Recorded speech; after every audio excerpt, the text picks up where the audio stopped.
Αλλά ξεκινώντας, στρατηγέ, να μου επιτρέψεις ότι στα Τρίκαλα επόμενος σκέφτηκα τα τρία τάφ.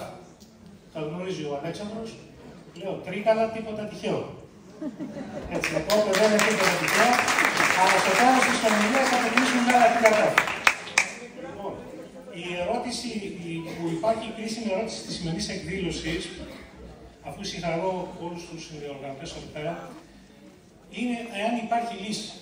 Και αν υπάρχει λύση αυτή, πού βρίσκεται. Μέσα από και στο κλείσιμο της κουβέντας θα πω ότι υπάρχει λύση και αυτή η λύση είναι κοντά μας. Ποια είναι η διαφορά και ποια είναι η μεγαλύτερη πρόκληση για τη σημερινή γενιά, για τα σημερινά παιδιά. Είναι παιδιά τα οποία μεγάλωσαν σε μια άλλη πραγματικότητα που για τους παλαιότερους, για τους γονείς των γονιών μας, ήταν κάτι αδιανόητο.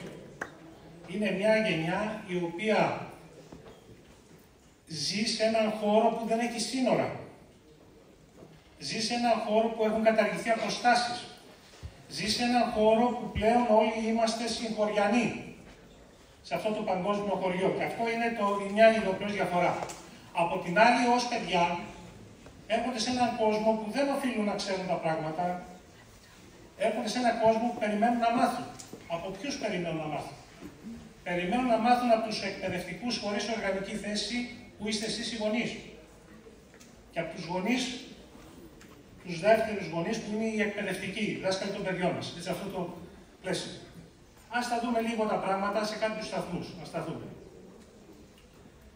Είναι σημαντικό να καταλάβουμε, το έδειξε η κυρία Μπακούρη στην αρχή, αυτό το νέο οικοσύστημα που δεν φαίνεται, που δεν έχει σχέση με την απτή πραγματικότητα όπως ήταν εσείς, είναι η πέμπτη διάσταση του χώρου. Είναι ένα παγόβουνο, σχηματικά το λέω, δεν είναι ακριβώς έτσι, το οποίο τι περιλαμβάνει? Περιλαμβάνει μια ορατή πραγματικότητα, αυτή που μπορούμε να δούμε στο διαδίκτυο και κάτι που δεν μπορούμε να δούμε. Ποιες είναι οι μεγάλες προκλήσεις σήμερα για τις κοινωνίες και για την ύπαρξή τους και την υπόστασή τους? Είναι ότι πλέον διακινούνται ναρκωτικά και ψυχότροπες ουσίες ή νέες εξαρτησιογόνες ουσίες, όπως ονομάστηκαν προηγουμένως και υπόθηκαν. Διακίνηση όπλων. Θέμα που έχει σχέση με το οργανωμένο έγκλημα και την τρομοκρατία και όχι μόνο. Και ένα άλλο πράγμα το οποίο που έχει σχέση με τη σεξουαλική εκμετάλλευση των ανηλίκων και όχι παιδική πορνογραφία, που το λέω πολλές φορές. Τα παιδιά δεν πορνογραφούν. Τη χάνουν σεξουαλική εκμετάλλευση ανομάλων ενηλίκων. Ατυχής η διατύπωση του κώδικα που μιλάει για παιδική πορνογραφία. Δεν σημαίνει ότι ο νομοθέτης τα ξέρει όλα, αντιλαμβάνεστε πώς το λέω, αλλά θα πρέπει επιστημονικά να τοποθετήσουμε τα πράγματα. Και επίσης το έγκλημα δεν είναι ηλεκτρονικό. Είμαστε μόνοι στον πλανήτη που το λέμε electronic crime. Είναι cyber crime, είναι έγκλημα στον κυβερνοχώρο. Η αποτύπωση σημαντική όπως θα δούμε. Για να δούμε αυτό το χωριό με τους νοματέους. Χθεσινά τα στοιχεία έχουμε ξεπεράσει τα 8 δις. Ποτέ στην ανθρωπότητα δεν υπήρχε αυτό το περιθώριο και οι βιομηχανικές επαναστάσεις συνετέλεσαν για να έχουμε μια τάξη μεγέθους. Να φανταστούμε ότι το 1500 μετά Χριστόν ο πληθυσμός στη γη ήταν 500 εκατομμύρια. Μέσα στα 500 χρόνια το 2000 φτάσαμε 6 δις. Αν κάνουμε μια αφαίρεση, γιατί σε λίγο θα κλείσει ο χρόνος, έχουμε μια μεγέθυνση τεράστια, το οποίο δημιουργεί και αυτό το θέμα. Τι κρατάμε από εδώ?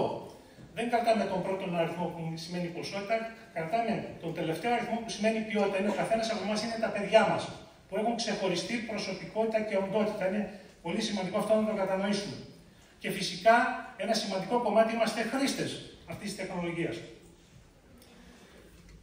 Η χειρότερη μορφή βίας, κατά την άποψή μου, είναι οι κοινωνικο-οικονομικές ανισότητες. Σε έναν κόσμο που δεν είναι αγγελικά πλασμένος και δεν είναι όλα με οροδοπέταλα στρωμένα και ούτε είναι δεδομένα για όλα τα παιδιά.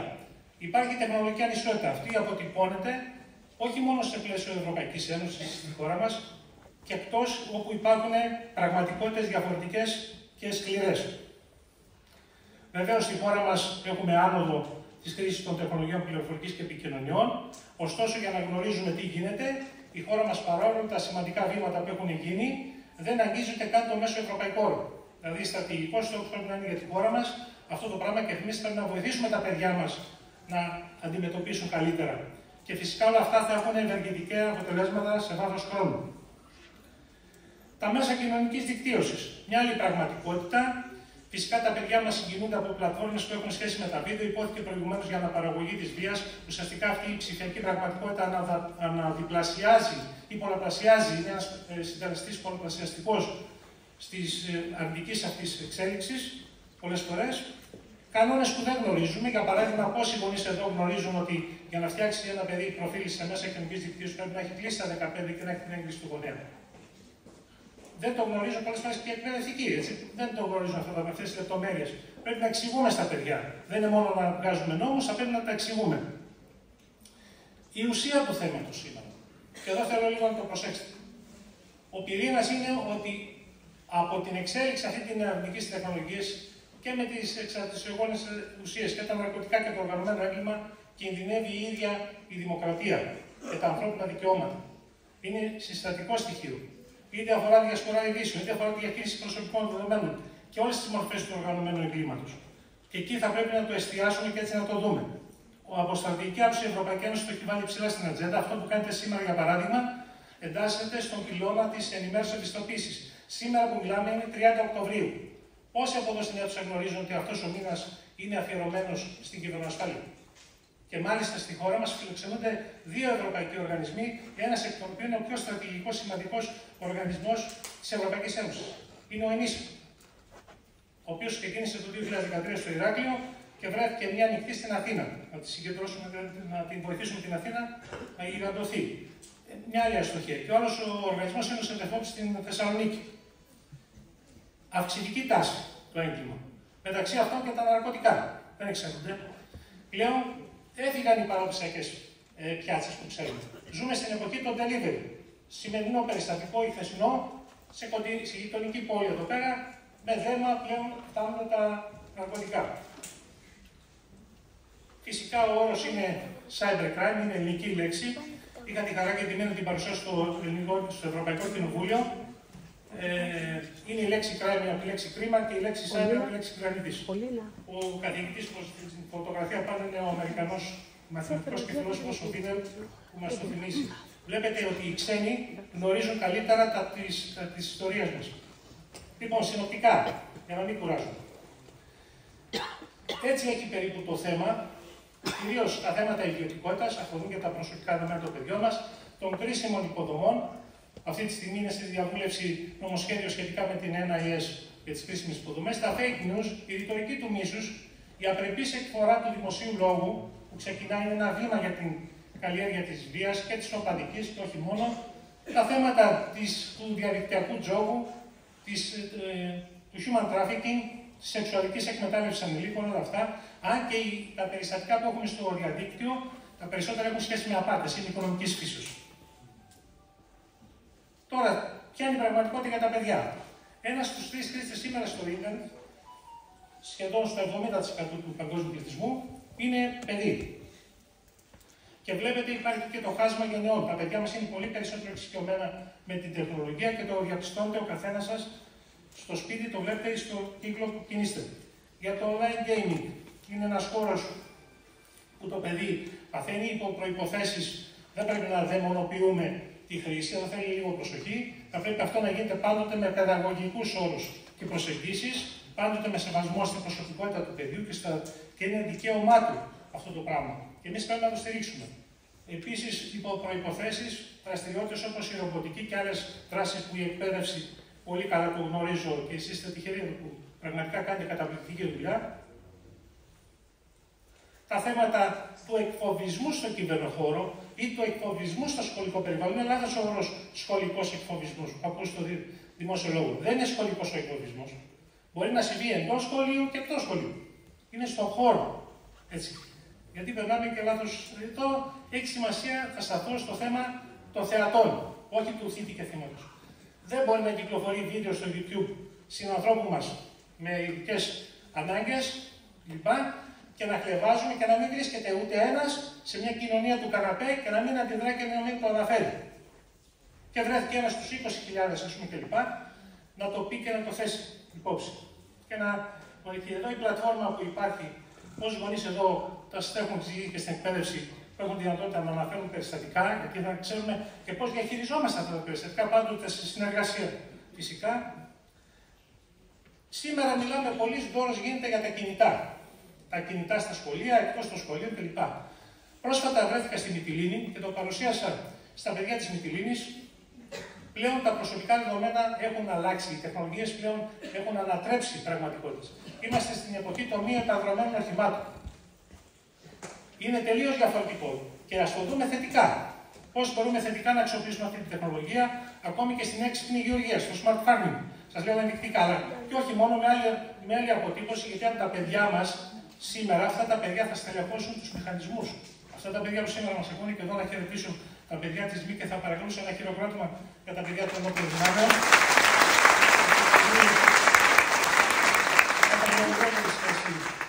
Έχοντας θητεύσει και στη Σχολή Πολέμου και στη Σχολή Εθνικής Άμυνας, οπότε αντιλαμβάνομαι υπάρχουν άνθρωποι που δουλεύουν πολλαπλάσια με τεράστια αξία και γνώσεις και πρέπει με πολύ σεβασμό να τα δούμε. Τώρα, τι λένε οι εκθέσεις, αυτό που είπε η κυρία Μπακούρη του παρατηρητηρίου του Ευρωπαϊκού Οργανισμού για το Drug Agency, European Drug Agency, που με το ονομάστηκε μάλιστα πρόσφατα λένε. Λοιπόν, το λέει μέσα για τις μικρές ηλικίες. Προκύπτουν πλέον τα στοιχεία. Δεν είναι κάτι το οποίο θα το πει κάποιος. Αν το λέγαμε χωρίς στοιχεία και χωρίς τεκμηρίωση, όλο αυτό το πράγμα θα είναι στη διάθεσή σας. Στα πηγαίνει μέσω του Ινστιτούτου, οι παρουσιάσεις θα είναι διαθέσιμες σε όλους. Λοιπόν, επίσης, νέες μορφές συναλλαγών, μορφές κρυπτοχρήματος. Το οργανωμένο έγκλημα δεν περιμένει εγκύκλιο για να λειτουργήσει. Κινείται με ταχύτητα διαφορετική. Την ουσία δεν κοιτάμε. Και τι κάνουμε εμείς σαν οργανωμένη κοινωνία. Και βλέπετε πραγματικά περιστατικά. Αυτό που βλέπετε είναι πραγματικό παράδειγμα με μη επανδρομένα οχήματα στη θάλασσα, στα διεθνή ύδατα. Κατεβάζουν καραβιές. Είναι τεράστια τα συμφέροντα που παίζονται. Και απειλείται ευθέως η δημοκρατία και η κοινωνία. Οι κοινωνίες που δεν θα αντιδράσουν έγκαιρα, και το έχει αντιληφθεί αυτό η Ευρωπαϊκή Ένωση, και όχι μόνο, και όλοι οι διεθνείς οργανισμοί, επιβάλλεται να συνεργαστούμε και εμείς να είμαστε ευαισθητοποιημένοι. Δεν θα σας κουράσω με τι δυνατότητες έχουν οι πλατφόρμες στο σκοτεινό και εμφανές διαδίκτυο. Πραγματικά περιστατικά σας λέω.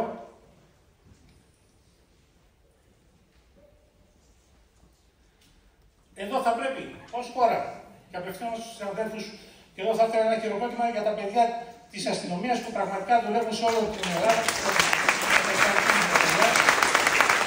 Βλέπετε, οι σοβαρές χώρες προετοιμάζονται για το σκοτεινό διαδίκτυο, το τι θα γίνει. Αναπτύσσουν μηχανισμούς, εξελίσσονται και εδώ θέλει εκπαίδευση και παιδεία και εξειδίκευση. Αντιλαμβάνεστε για να πιάσουμε τα μηνύματα των καιρών. Έτσι, καλά είναι να λένε ρητορικά σχήματα ότι θα δημιουργήσουμε υποδομές άλλων χωρών. Εκεί όμως για να φτάσουμε σε αυτά τα επίπεδα θέλει πολύ δουλειά και πολύ προσοχή. Για τα φάρμακα, να σταθώ και να σας πω σήμερα εδώ στα Τρίκαλα μια ευχάριστη ανακοίνωση για τα φάρμακα που διακινούνται στο διαδίκτυο. Υπάρχει η σύμβαση του Συμβουλίου της Ευρώπης, το έχουμε πει Αλέξανδρο και στην περσίνη εκδήλωση, και να πούμε το ευχάριστο τώρα, ότι έχει πάρει το Συμβούλιο της Ευρώπης μια πρωτοβουλία και περιμένουμε από την Ελληνική Βουλή να το επικυρώσει. Και μάλιστα βουλευτής του Ελληνικού Κοινοβουλίου, ο πρώην Αρχηγός της Ελλάδας, ο κ. Δημοσκάκης, ήδη με επιστολή του στον Υπουργό Υγείας, που έδεσε αυτήν την είδηση που σας λέω. Και ευελπιστώ και θα ήθελα και από τα θέματα υγείας να το βάλετε προτεραιότητα. Τη συγκεκριμένη σύμβαση η Τουρκία, για παράδειγμα, την έχει υπογράψει το 2018, την έχει σωματώσει. Θέλετε να σας πω χώρες της Αφρικής, Νιγηρία, Μαρόκο, Κονγκό. Λοιπόν, οι γειτονικές μας χώρες όλες. Θα πρέπει σε αυτά τα πράγματα να μην ολιγορούμε, αδικούμε τη χώρα μας, γιατί το 22 η Ελλάδα το υπέγραψε στη Διεθνή Σύμβαση, δεν το πέρασε από τη Βουλή. Αντιλαμβάνεστε, αυτό θέλει δουλίτσα και όλοι θα πρέπει να δουλεύουμε. Να δουλεύουμε χτίζοντας και όχι γκρεμίζοντας. Αυτό είναι πολύ σημαντικό. Λοιπόν, και εδώ θα ήθελα να τρέξουν τα θέματα. Φυσικά τα παιδιά είναι πολίτες και καταναλωτές, άρα επιβάλλεται αυτή η παιδεία να υπάρχει και όχι μόνο στις ψηφιακές δεξιότητες. Πολύ σωστά τέθη το θέμα των αξιών και των προτύπων. Εδώ είναι τα στοιχεία για την επικαιροποίηση του πλαισίου. Τι είναι η απάντηση σήμερα? Χρειαζόμαστε δεξιότητες στον 21ο αιώνα. Έχουν αλλάξει τα δεδομένα και αυτά τα πράγματα ζούμε σε ένα δυναμικό περιβάλλον και δεν πρέπει να είμαστε αδιάφοροι. Ο χρόνος είναι υπερπολίτημος, τρέχουμε με μεγάλη ταχύτητα. Η λύση είναι συνεργασίες. Αυτό που κάνατε σήμερα εδώ στα Τρίκαλα είναι ακριβώς αυτή η εμπέδωση και αυτό είναι το αισιόδοξο μήνυμα και θα ήθελα να σας χαρώ όλους. Επίσης, το εκπαιδευτικό υλικό για το οποίο δώσαμε αγώνα, και εδώ Θα ήθελα ένα χειροκρότημα για τον Αλέξανδρο, ειδικά γιατί και στους μετάσχετες της ομάδας συνέβασε στην αλλαγή των βιβλίων της πρώτης δημοσίου για πρώτη φορά στην κυβερνοασφάλεια. Το θυμάμαι απ' έξω, Αλέξανδρο, η σελίδα 79-84 του πρώτου συμπληρωματικού βιβλίου. Ευελπιστώ όμως του χρόνου να μην δώσετε αυτό το σαν κύριο βιβλίο το γραμμένο το 2003. Θα είναι τα τελευταία. Έτσι ακριβώς. Και η φωτογραφία είναι αφιερωμένη μήνα Οκτώβριο στο γειτονικό μας Καστελόριζο, όταν πήγα εκεί. Έτσι, η Ελλάδα δεν είναι μόνο η Αθήνα και η Θεσσαλονίκη, είναι το κοντινό μας Καστελόριζο και το σημείο Πινέζα και τα διαπόδια νησιά και η Γάβρος.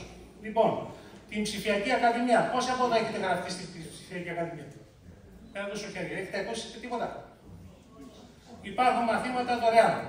Γιατί απαιτείται από τα παιδιά να πηγαίνουν, γιατί απαιτούμε από τα παιδιά μας να πηγαίνουν σχολείο και εμείς δεν καθόμαστε στο θρανείο?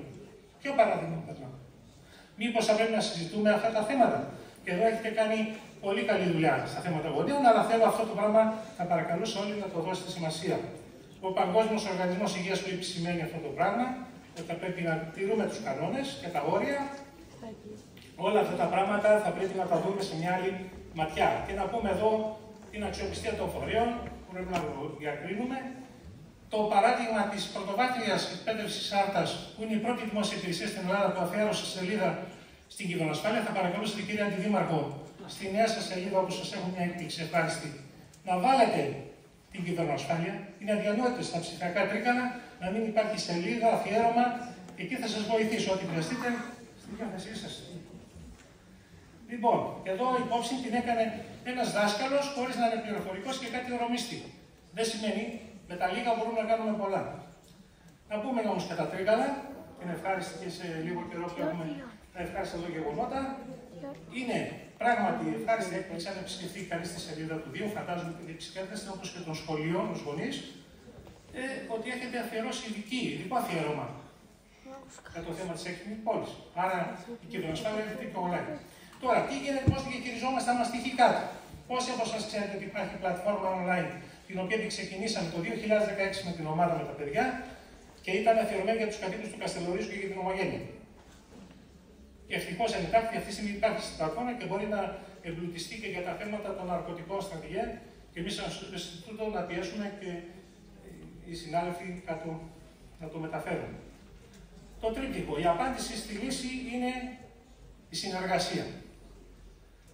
Τι απαιτείται? Όραμα, βούληση, τεχνοηθική, θωράκιση, αξιοποίηση όλων των πόρων. Δεν περισσεύει κανείς ούτε σε αυτή την αίθουσα, ούτε εκτός της αίθουσας. Και αυτό επιβάλλεται να υπάρχει αξιοκρατία, διαφάνεια και δικαιοσύνη. Αυτό το τρίπτυχο εξαλείφει και την βία. Έτσι, όταν εφαρμοστεί, όταν τα παιδιά μας καταλάβουν ότι ζουν σε έναν κόσμο που υπάρχει αξιοκρατία, διαφάνεια και δικαιοσύνη, έτσι είναι ό,τι καλύτερο μπορεί να τους προσφέρουμε. Τι πρέπει να γνωρίσουμε, υπόθηκε και από την αγαπητή Πέγγι, αν είμαστε κοντά στα παιδιά μας ή όχι, κλείνοντας, να διακρίνουμε τη μοναδικότητα. Εγώ θέλω να κρατήσετε τη μοναδικότητα. Το κάθε παιδί, ο κάθε άνθρωπος εδώ μέσα είναι μοναδικός και ανεπανάληπτος, όπως και ο χωροχρόνος που μας προσδιορίζει. Δεν μπορούμε να υποδεικνύουμε, να λέμε, διαβάζουμε. Έχουμε εδώ μια θαυμάσια βιβλιοθήκη από ό,τι ξέρω, έτσι, τα τρίκανα. Φαντάζομαι ότι αποτελούμε έτσι. Δεν μπορεί να είμαστε ένας λαός που το 50% δεν διαβάζει ούτε ένα βιβλίο και έχει άποψη για όλα τα θέματα. Έτσι. Όλα αυτά θα πρέπει να γίνει η εμπιστοσύνη και να αφιερώσουμε δημιουργικό χρόνο. Στο χέρι μας είναι η λύση και αρκεί να είμαστε όμως ένα γεφύρι. Εγώ ξεκινώ με το δικό σας γεφύρι, μόδικο στον Ασκληπιό. Έτσι, Ασκληπιό. Όταν τερματίζεις είναι ένα γεφύρι. Λοιπόν, αυτό το γεφύρι, όπως και το γεφύρι το ιστορικό της Άρτας, που θέλει πολλούς χρόνους, ο πρωτομάστορας για να το κάνει, και θα πρέπει να είμαστε δίπλα στα παιδιά. Δίπλα βλέπετε ένα τεχνητό χέρι και ένα μικρό χεράκι.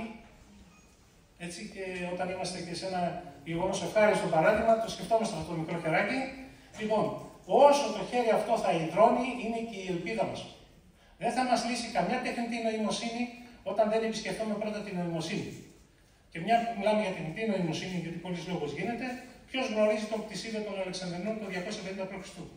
Πότιζε, χωρίς να είναι παρόν, τότε και το αναφέρουν οι υπεύθυνοι, ο Στιούαρτ Ράσελ και ο Πίτερ Νόβικ, οι κορυφαίοι της τεχνητής νοημοσύνης. Αλλά εδώ, επειδή έχουμε από την εσπερία να αναπαράγουμε πράγματα χωρίς να έχουμε διαβάσει πρώτα, λοιπόν, θέλω να σας ευχαριστήσω και να σας πω και τα 3 τάφη που σας υποσχέθηκα. Τρίγαλα, τόπος, τεχνολογικά τέλειος.